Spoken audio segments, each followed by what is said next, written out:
In today's video, I'm going to teach you how to change Slack themes. Customizing your Slack theme is a quick way to make your workspace feel more comfortable and easier on your eyes, especially if you spend a lot of time in it. Let's walk through exactly how to do it step by step with a few tips to make sure you end up with a look you love. First, go to slack.com in your browser or open the Slack desktop app if that's what you normally use.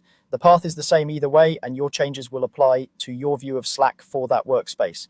Next, look to the bottom left corner of Slack. You'll see your profile area, usually showing your avatar or initials. Click that profile section to open a small menu. If the sidebar is collapsed, expand it so you can easily find the profile area. From that menu, click Preferences. This opens a dedicated settings window or panel where you can control how Slack behaves and looks. If you don't see preferences right away, it's usually near the top of the menu and labeled clearly. In the Preferences panel, click Appearance. This section controls theme, dark or light settings, and other visual options. It's a good idea to keep this open while you try different looks, since Slack updates the preview immediately. Inside Appearance, click on Slack Themes. Here you'll find a set of ready-made themes designed to provide good contrast and readability.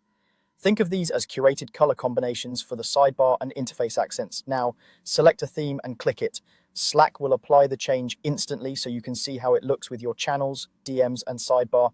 Take a moment to skim the channel list and a busy conversation to make sure the text is easy to read and the highlights feel right. If a theme is too bright or too muted, simply click another one to compare. If you want something truly unique, you can create a custom theme. This option lets you pick your own color combinations, often using color pickers or hex codes. If a teammate shares a theme code, you can paste it into the custom area to match their style.